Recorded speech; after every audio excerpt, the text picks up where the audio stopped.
All right. It's a Christmas morning on your Love Music, Love Life station, Smooth 98.1. It is 32 minutes past 7 a.m.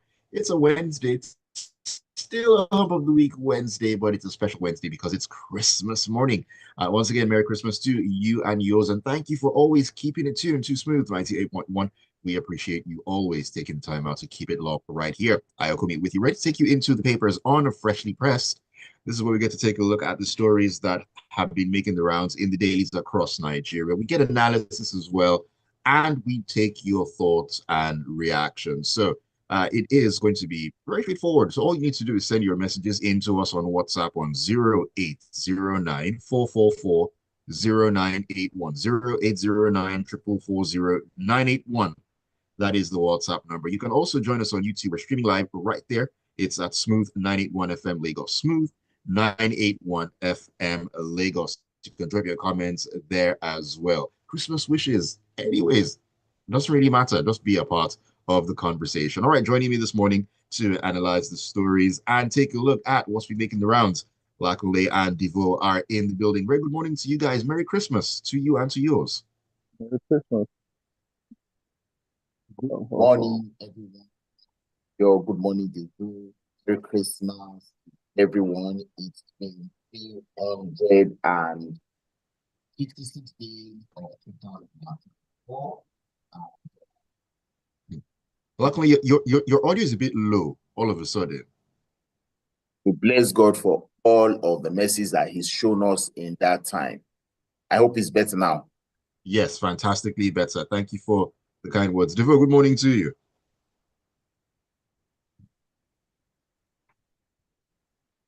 Okay, looks like Devoe is... It's happy holidays, Merry Christmas to all. In and out, in and out. I hope your network settles down. I mean, today is not a day for it to not settle. Let it settle down so we can hear you a whole lot better as we get along. Oh boy, can you hear me? Okay, I can hear you now. I can hear you now, Devoe. I can hear you. Can you hear me? Yes, yes, I can. Yes, I can. I Okay, can hear ho you. ho ho to the world, Lagos, Lakunle, AY. We've come full circle in the year, and we're hoping that those who have plenty to eat will share with those who have nothing to eat. We really do hope so. Like I've been saying all morning, let's all remember the reason for the season. Yeah.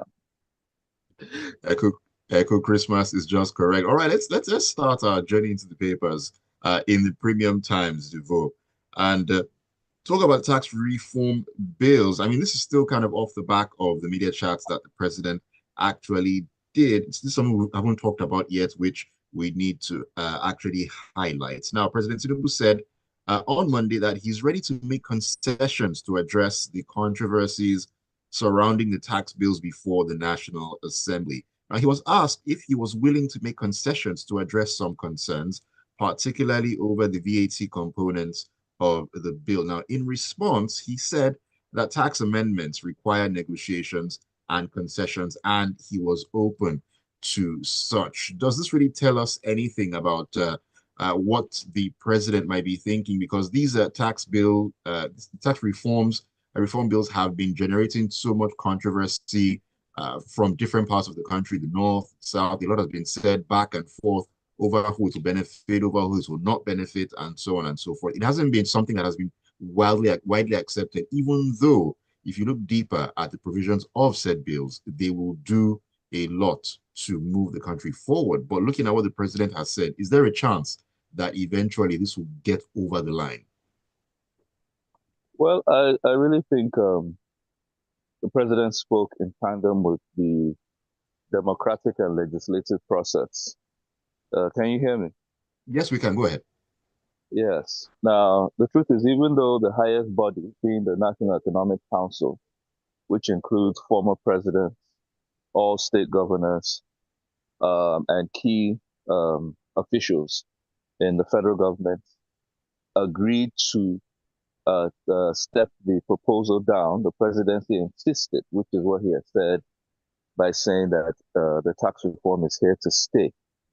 And in detail the aspects that are causing the debates or causing some level of discomfort can be reviewed. He's open to that. But I think at the end of the day, because politics most times takes out the logic out of what we intend to do. At the end of the day, those who are against it will come to a better understanding. Because I must tell you, if you do read the tax reform, you will see that it is in your interest.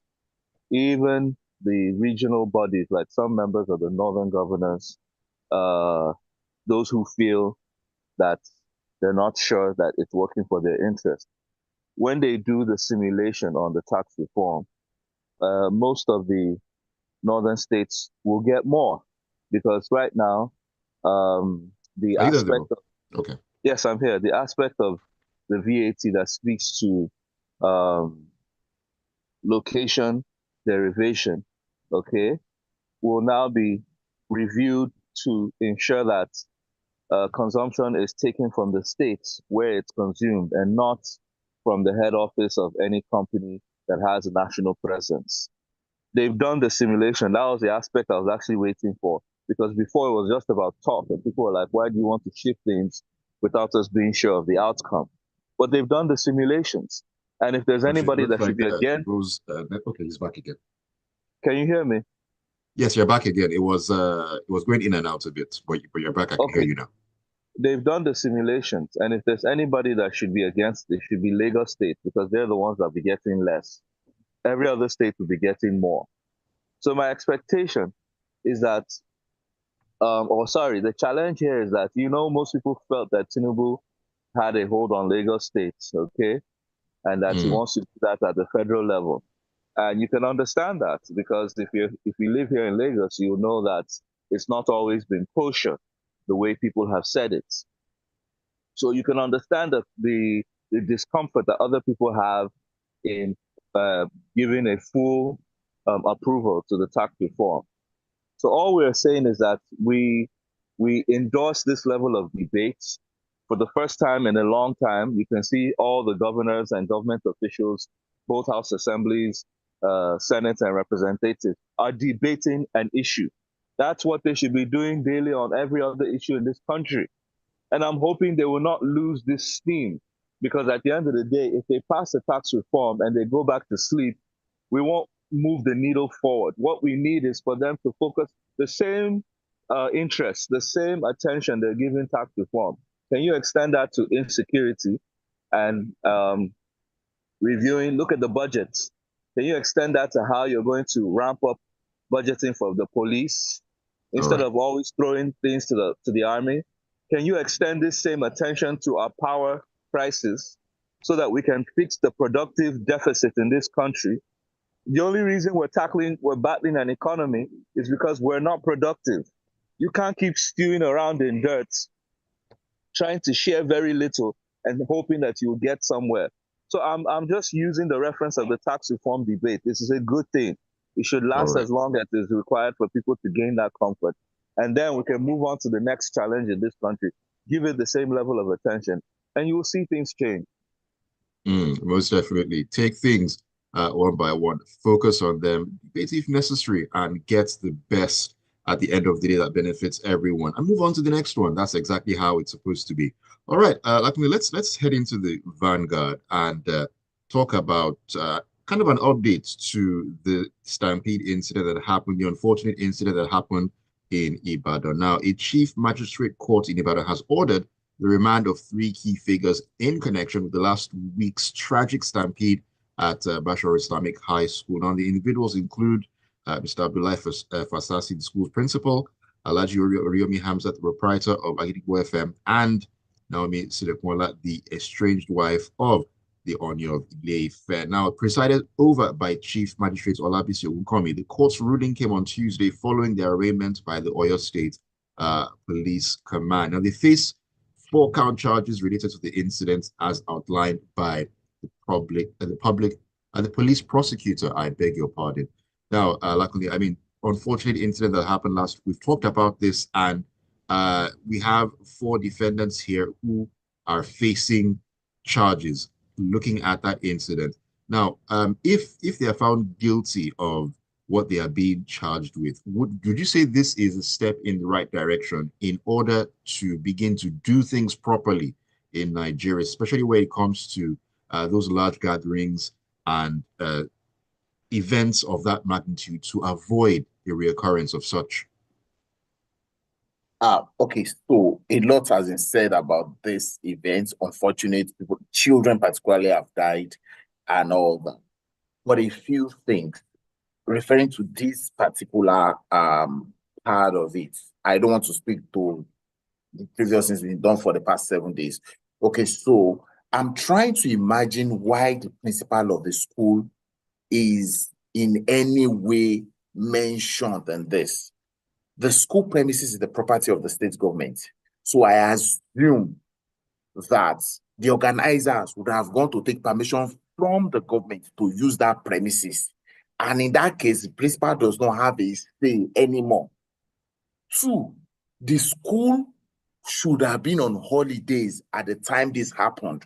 So I assume also that the principal does not have control over who comes once they have permission to use the place. Three, according to the owner of the Agidigbo FM, the Oriyomi Hamzat, he says he was just asked to help to propagate the information, announce to people that this thing is going to happen. His degree of culpability in this, I cannot speak to. Four, the individual who's supposed to be the promoter of the event itself, did she take permission from government? Did she have security in place? The things that she's supposed to have done before she got the permission to use the school premises, did she do them? In all of this, if all of these things that I have highlighted are as I have said them, I don't live in Ibadan. It's many of these things are just from what we've had and what we think we've seen and things like this. If all of these things are what we are seeing, I think that the principal people to carry the blame of what has happened is one, the organizer, and all the agencies of government that were supposed to ensure the safety of people who are going to go for that event. Because there's supposed to be a police permit for gathering.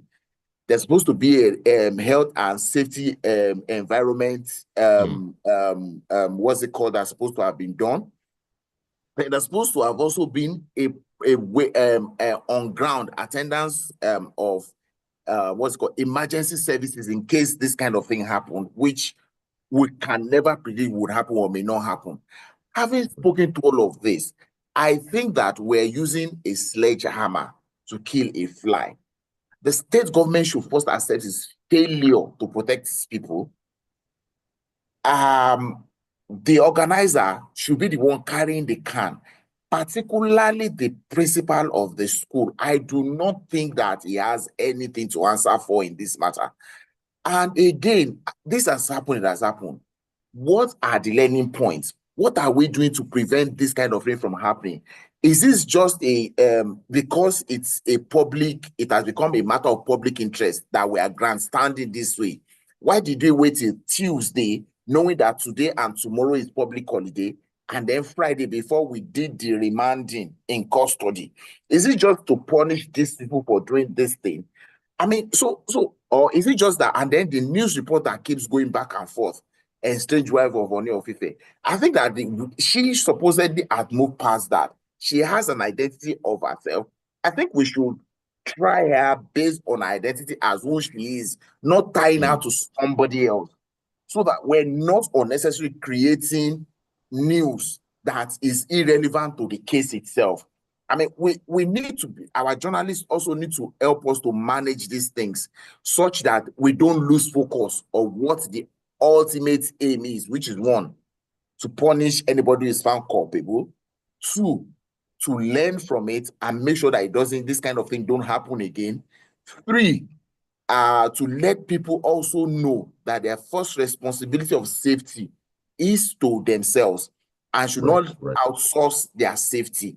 But all in all, I think the most important is that justice has to be seen to have been done I mean, that's my opinion.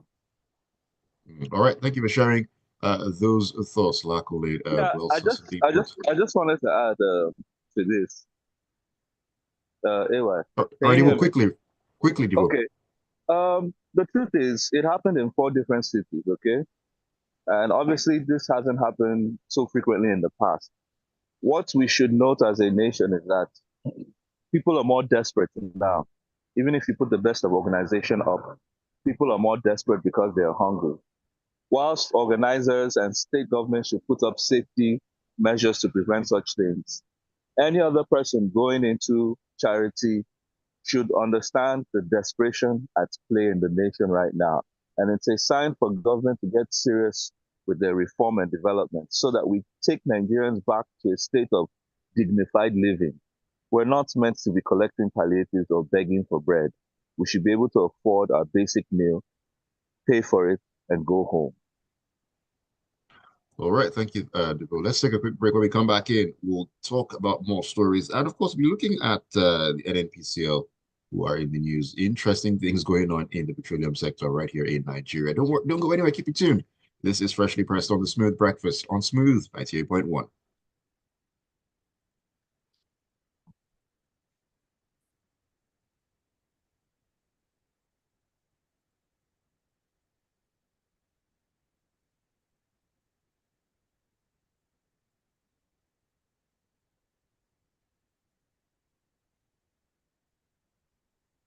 Where did you run to? I went to take my phone stand. Okay. It's inconvenient not having it on hand.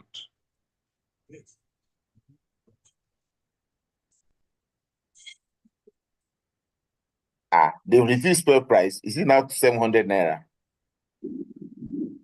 What? No, I now thought it's they 7. reduced back to 700 naira. 965. It was Miriam that used to call us those days to get tickets. I'm missing her. There are no tickets before. There's no tickets You said, anywhere. do you want VIP or VVIP? Oh, let's go back, I beg. I beg, now VVIP I want to. Welcome back to Freshly Pressed on a Christmas morning on Smooth 98.1, your love music, love life station. It is 49 minutes past 7 a.m. Ayokunmi here, and Devoe and Lakunle are still in on this one, giving their analysis on the stories that we are taking. You can also share your thoughts with us by sending your messages in on WhatsApp on 0809 444 0981. 0809 444 0981. That is the WhatsApp number. Also on YouTube at Smooth 981 FM Lagos. You can drop your comments right there as well. I will take them as we get along. All right, let's get into the Daily Post newspaper here, Devoe, and let us talk about the NNPCL. They have again reduced their retail prices for PMS, that's premium motor spirit, to 965 naira per liter. That's according to a report by the Daily Post. Now, correspondents who went around NNPCL retail outlets in Abuja observed that the state-owned oil firm has adjusted its pump price to 965 naira per liter from 1,040 naira per liter. Now, bringing this down to Lagos. I mean, on my way to the office this morning, I passed by an NNPC station on the other side of the expressway. I saw it was 9 something. I couldn't see clearly, but I knew it was 9 something. And this has been in reaction to what MRS has done, their partnership with Dangote Refinery. They are selling at 935 naira per liter. I mean, Devoe, is this good competition going back and forth in terms of the oil prices? Is there something positive to look forward to in the long run for Nigerians? Well, I'll advise Nigerians not to be staring at fuel prices for now, because what we're seeing is petroleum politics, petroleum economics, gymnastics being played between NNPC and Dangote. They refused to come to buy Dangote's fuel at 970, even though he had reduced high-grade premium petrol to 970. He eventually brought it down to 935 on the basis that he would go into partnership with MRS, okay, and push his fuel out. Well, the truth is this. NNPC also took off about 70 naira and brought theirs down to about 965. So between NNPC and MRS, you still have other stations that are selling at 1,000. At that 1,000 range, all these deductions don't really make much difference, okay? What is important is that we have stable supply of fuel nationwide. I repeat myself, it's not this 2 naira, 100 naira, 50 naira difference that makes. What makes the difference is that we have stable supply, because I went out myself and I still saw queues. People were lining up as of Monday to buy fuel at different stations, especially NNPC. And some of them were claiming that even though that they changed their price or they brought it down, they don't have to sell because they've not finished the old stock. They've started with their funny jokes again. So don't get caught up in it. We want to see stable supply of fuel nationwide, because I don't understand why, at the end of the day, it looks as if there is a resistance among the oil and gas players to frustrate Dangote. And we will have to live with the outcomes of that reality, that we have the biggest single train refinery in the world in our backyard, yet we're not enjoying what should be a direct benefit to that, because a few people want to continue eating the benefit of subsidy and what they get when they bring in dirty fuel into the country. I rest my case. Quickly, I think that, like I always say, the oil industry oil and gas industry in Nigeria is just characterized by two things, in my opinion.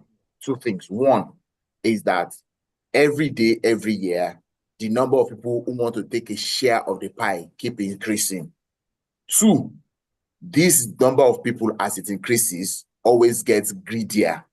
And so, between the number increasing and getting greedier, it leaves the rest of us in this conundrum where we find ourselves.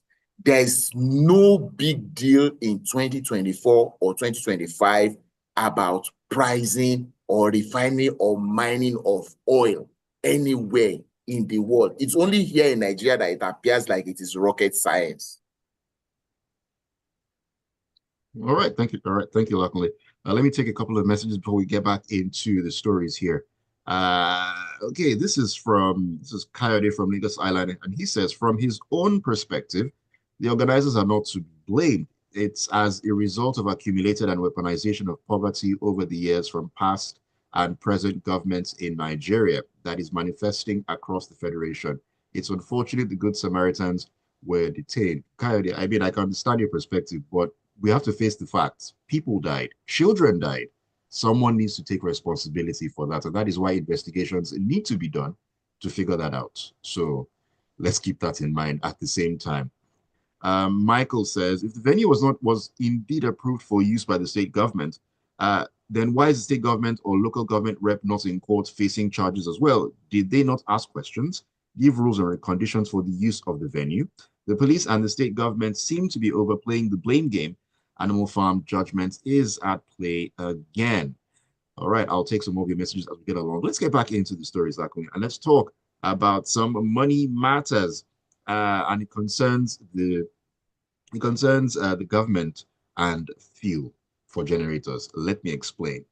Now, it doesn't seem like there's any hope for improved power supply to Nigerian households, at least come 2025, as the federal government has made a provision of 1.9 billion naira, yes, 1.9 billion to fuel state house generators during the course of the year. Now, this is a lot higher than the amounts budgeted for the same item in 2024, which was about 37 million naira. Now, it is a staggering 1,272% higher than what was in the budget for the same thing in the year 2024. Is this an indication that where power is concerned, it doesn't look good going into the new year?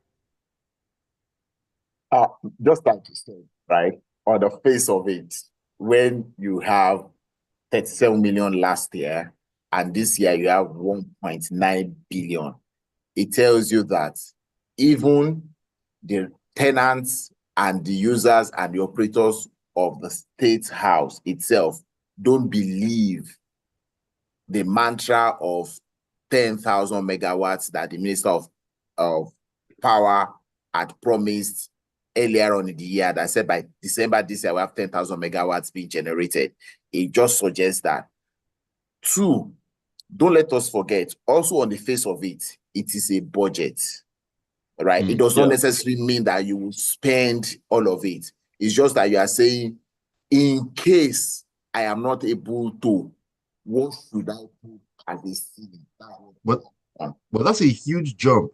Yes, that's where I'm headed. So when you now create budgets that way, that your jump is 1,000 times more than the previous one, it leaves room for that elephant in the room that we all speak about every day. This big C, or the second biggest C in my dictionary. The biggest C in my dictionary is a health issue. The second biggest C, as far as Nigeria is concerned, corruption. Because it gives room for people to say that, there's 1.9 billion to be spent. How can I put in all those corruption money that I need to take out of the system into this thing and say that's what it is spent for? And this is where a government that says it is working hard to wipe out, to reduce corruption to the minimum level possible, just like the president said in his chart that you cannot eradicate corruption, but you can minimize it. So we will use that. So a government that's working to minimize corruption significantly in Nigeria, that is not a good advertisement for them. Then, four, where then does that leave us, the people? Do we think that we would have this power even when we pay band A, band B, band C, up to bandits today? Does this suggest that there's going to be an improvement if the person promising me, like your Bible say that the person is going to dash you clothes? You must first look at the one the person is wearing. So the government is promising power, right, at whatever the cost, but they are already budgeting to spend an alternate source of power. Should I not also be looking for another source of power myself?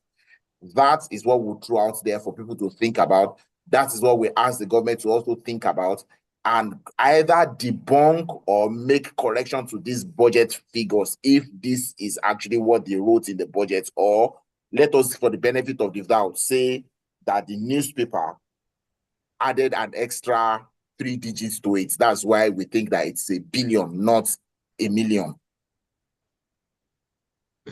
All right, luckily, I mean, I'm highly doubtful. I'm highly doubtful of that, but hey, we shall see.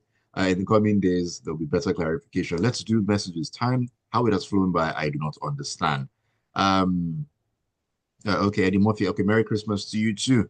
Eddie Murphy, thank you for always keeping it tuned. Shane Wadia said from Surulere says, Merry Christmas, my people. Same to you. Sheo, this is Just Fuel was directed by George Lucas, starring NNPC. May the force be with you, Sheo. And then Sheo from Ojo says, on the Badon Stampede, the initial reports heard indicated that there was no evidence of the organizer of the event getting any permission from the state government to use the school premises. I think that is why the principal is involved. Apparently, he gave the permission without the consent of the higher authority. Well, if that's the case, that definitely puts a different spin on the situation. No, sorry. Anyway, let me just correct this. It's only Lagos State that has the safety commission. Most other states don't have. So it's not as if there was any templates that they should follow. Most times, nationwide, primary schools are used as event centers, okay? So that's what happened here. They use the school as an event center. No, the property, premises is a government property. If you go to anyone, even in your state today, they will direct you to the Ministry of Education for permission to use. You can't just come, except like this, just said now that the principal did it as a PP. Then he's culpable. He could even lose his job on that one. It's normal, but even if he had told the government, I'm not sure they were taking all the safety procedures. Yes, I agree with you. Yeah, I agree with you on that. Like I said, the sign of the time. People are desperate. If you are taking even if he took permission, they wouldn't have put in any safety measure. Yes, but the thing is, even if you are taking permission from the state government, maybe he wouldn't be listed as one of the defendants in this particular case. Who knows? Should never have. If they've taken the proper permission, it should never have. But if they've not, it should be on it. All right. We need to call it a morning. Thank you so much for all the messages. And big thank you to you, Devoe and Lakunle, for keeping it down and keeping it locked always on Freshly Pressed on a Wednesday. I appreciate that, and it's always a pleasure having you on. Ayo, thank you for having me and for the whole of the year. And next week it will be New Year Day. I promise I'll be in the studio to celebrate New Year Day with you. Amen New Year to that. morning. Yes, and those of you that have plenty jollof, please remember to share. There are plenty of us that do not have jollof or even egg or fried Yes, meat. yes. Be your brother's keeper. Remember the reason for the season. All right. Thank you once again for keeping it tuned to Smooth 98.1. And of course, Freshly Pressed. Don't go anywhere. 8:15, we're going to take a walk into the locker room for some sporting updates and, of course, action to look forward to. Teka will be in for that one. You know how it is. It is always a great time. Don't go anywhere. All right. Thank you so much. See you next week.